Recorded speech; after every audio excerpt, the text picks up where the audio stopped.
Hey, it's Matt Adair, co-host of the Five Factors podcast, lead pastor of Christ Community Church in Athens, Georgia. Hope you're doing well. This is video 3 in our workshop entitled How Leaders Thrive. In video 1, we talked about the fact that the best leaders are healthy leaders, and healthy leaders pay attention to 5 critical factors of their own personal life. That healthy leaders invest in their mental health, their physical health, their relational health, their spiritual health, and their vocational health. When you do that, you build the resilience, the endurance, the focus, the ambition, and the hope that you need in order to thrive as a leader. This is the secret to how leaders lead well for a long time. And then in video 2, what we dealt with was the problem of once you decide to focus on one of these 5 areas in your life, how do you find the time? Where are you going to find time in a 24-hour day, in a 168-hour week, with all the things you have going on around you, all the surprises, all the interruptions, the full schedule that you have? How do you make time to do that? So if you haven't watched those videos yet, I would encourage you to go back and do that. Today, what we want to do is we want to solve one more problem, and that is, once I'm paying attention to a particular area of life, how do I continue to grow and develop and change? Now, one of the things that's really critical for me is the belief in incremental change, that I believe that change can happen quickly, but that the full, complete development of who we are as people, as leaders, that takes time. And so we want to be both persistent and patient. But what I find with leaders is there are 2 problems that come up often as we begin to dive into a particular area of life that we're curious about. One is that we can take action too fast. We can basically take the first bit of information and jump into the pool with both feet. We can try to hit a cannonball, and there's not much water in there, and we end up hurting ourselves because we didn't take enough time to learn all we needed to learn before we take action. The other problem is actually the opposite problem, and that is that we just simply learn and learn and learn and learn, and we never take action. And so we know plenty, but we don't actually do anything. And so I think that there is a difference in personality and wiring, and so we're probably prone to hurting ourselves, hindering our progress one way or the other. So that's probably an opportunity for you to just go, okay, so what do I tend to do? Do I tend to go too fast, or do I tend to go too slow in terms of taking action? So what I want to do is I want to go to maybe an odd place in your mind, to the world of addiction, and to basically walk you through a path that has been developed by neuroscientists, by therapists, psychologists, that help addicts stay sober. And again, a belief in incremental change that says if you want to develop and maintain sobriety, then you need to have a path. And so this is something that we've adapted, and that my co-founder, the co-host on the podcast, Hal Prince, and I, who's a licensed therapist, that as we paid attention, as we're working with clients, as he's working with clients, that what we have done is we've taken the world of addiction and we've moved into the world of leadership, and we've created the 5-factor success path. And so what I want to do in this video is to walk you through the success path and help you see how this applies to your work in investing in your own personal health. So if you have something to take notes, I'd encourage you to grab it, a piece of paper, a pen, something to write down as we kind of make our way through this. Now, there are 4 parts in this success path. I'm going to go ahead and give them to you, and then we'll walk through them. So the first part of the success path, the first step, is attention. And this is when a brand new topic comes across our radar screen. This is when, for instance, as we start talking about the 5 factors, and we talk about your physical health, and we start talking about the fact that within your physical health, you're talking about eating, sleeping, and moving, that you have decided that you want to start working out. You haven't worked out in a long time, and so you've decided, I want to work out. So we have your attention. So you know that that's a topic, that's an area of your life that you want to pay attention to. The second step is what we call awareness, and this is where we want to learn before we take action. And so there are a lot of different ways to work out.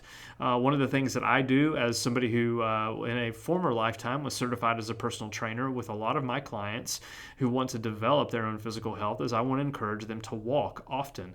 That really is the foundation of movement for us. And so I'm a big believer in it. It's something that I try to do every day, walking up to an hour. Sometimes it's, while I'm on the phone, it's something that I may do early in the morning, but it's something away. So you talk about that. You can talk about about CrossFit. You can talk about something that's very intense in terms of exercise and movement, and there's a lot in between there. Okay, so when you say, I want to work out, I want to get in shape, there's a lot for us to figure out before we just sign up at a gym or go to a CrossFit box or just do pretty much anything. And so we need to develop some awareness before we take the third step, which is action. And this is when you're actually doing things. You're not just learning things. You've grown an awareness in an area that you're paying attention to, and now you're going to take action. You're going to do something about it. And over time, as you take repetitive action, that is going to create a sense of authority.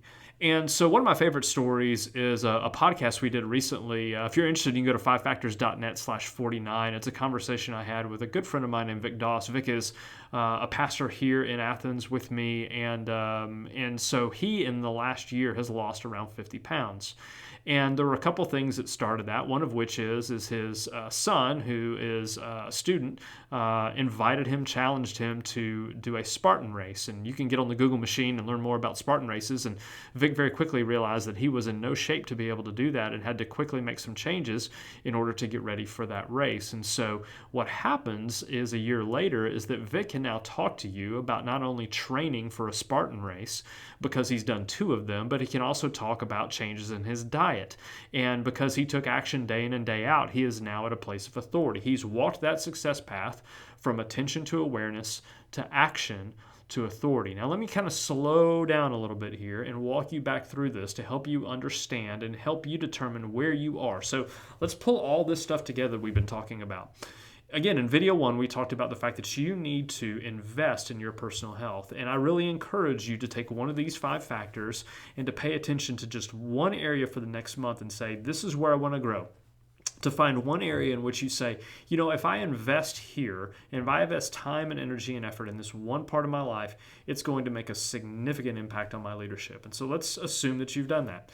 And then we've basically talked about how you create time to basically create change in your life. What we're doing in this video is saying, now, where are you and what do you need to do? Now, let's assume that you're starting from ground zero, that you're going to try something different that you've never considered before. Let's go back to something that was actually part of Vic's story in the podcast episode, and let's talk about changing how you eat. And there is an approach to eating called the ketogenic diet that I won't get into the details because it doesn't really matter here, but when you hear about that, and you hear about people losing weight and how it has reduced the inflammation in their joints, and a lot of the other benefits are there. You hear a friend talking about it, they get your attention because they've experienced some real wins in their physical health that you'd like to experience, but you don't know much about it.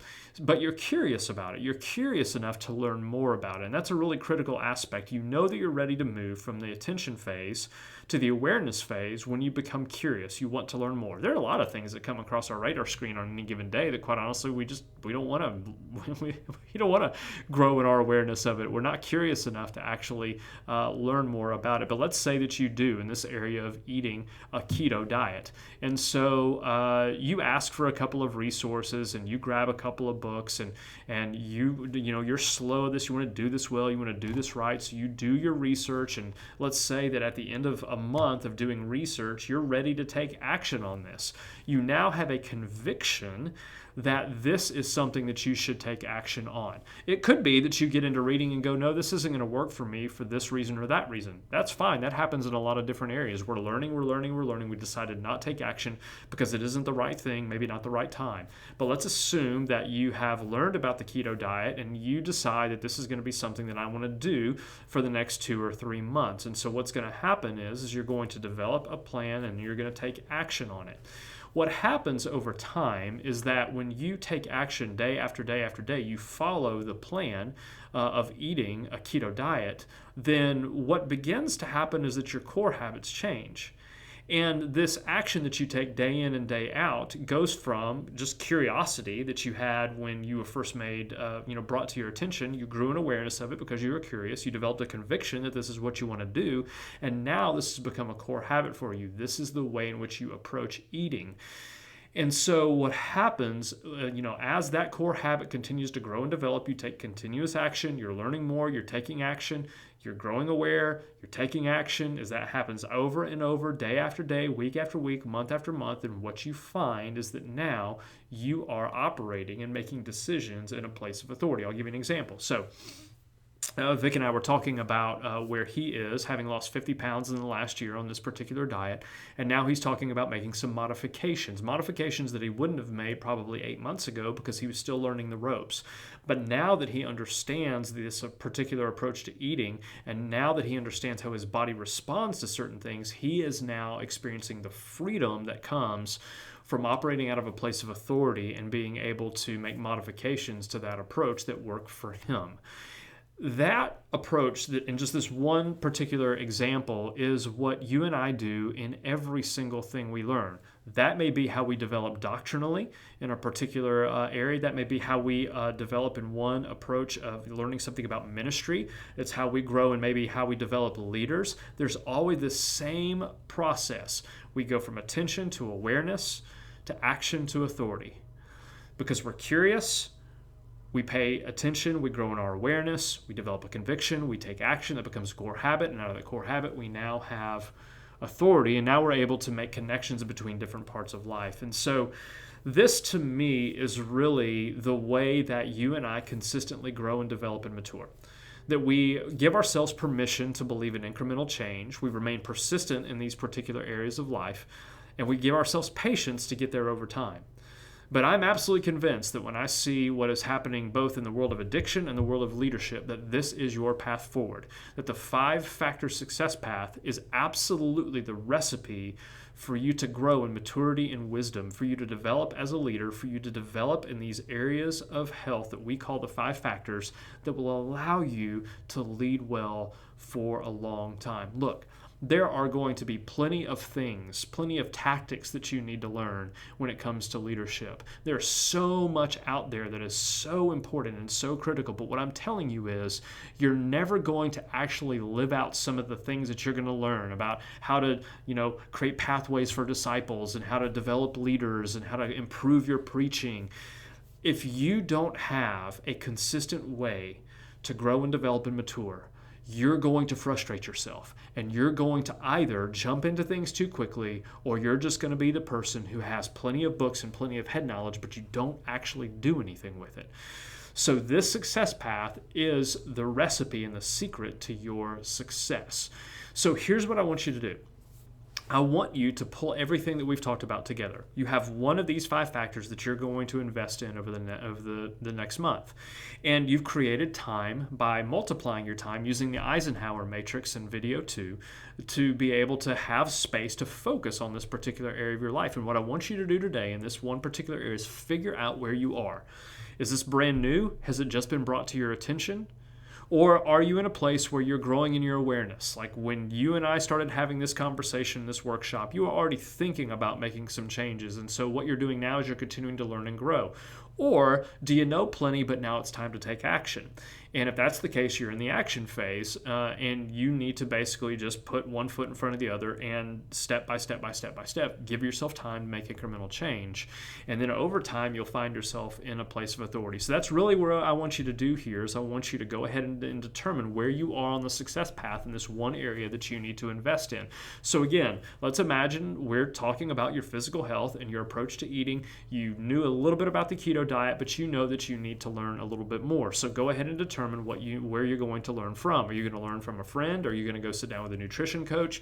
Are you going to go read a couple of books on the keto diet? What are you going to do next? And know where you are. I'm in the phase where I'm learning. That gives you permission to keep learning because you're not ready to take action, but you might be eventually. But you might also come to the conclusion that this isn't the right approach for you, and so then you're going to kind of go back to square one and go, okay, what else is out there? What else is going to grab my attention as an approach to eating? And then you're going to develop the awareness to then be ready to take action. So it's really that simple, but it's not easy. And the reason it's not easy is because we don't do well with consistency. And so one of the things that I want to do in the last video is to basically pull all this together and show you, basically give you an opportunity to give yourself the best opportunity for success. So I want to basically set you up to succeed by putting something in front of you that I think is going to help you get where you want to go, regardless of where you are right now. So here again is what I want you to do. I want you to commit to moving forward. Don't simply put this away and ignore it and set it off to the side. What I want you to do is I want you to tell me what phase of the success path you're in right now. Just leave a comment below, and you can tell me as much or as little detail as you like, but I'd love to hear, are you in the attention phase?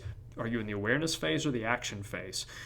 And then I want you to go and share this video with somebody else. Inevitably, you have a friend, you have another leader that would benefit from just having the clarity that they need in order to develop the momentum that they want in order to get the results that they're after. And so when you share this with your friend, it's going to help you take action on it, because then you're probably going to have a conversation about it. And what you and I both know is that we learn best when we're teaching other people. And so I want to really encourage you to share this with somebody else and give them an opportunity to learn and grow with you as well. So again, I love this because I really love you. I love leaders. I love helping leaders thrive. And for all the benefits of paying attention to tactics and competencies and things like that, your personal development in these 5 factors of health are vital for your long-term success. If you want to lead well for a long time, spend time here. So we'll come back in video 4, and I'm going to just kind of pull it all together for you and give you a very clear, easy way to move forward. But until then, get to work, and I'll see you soon. Hope you have a great rest of the day.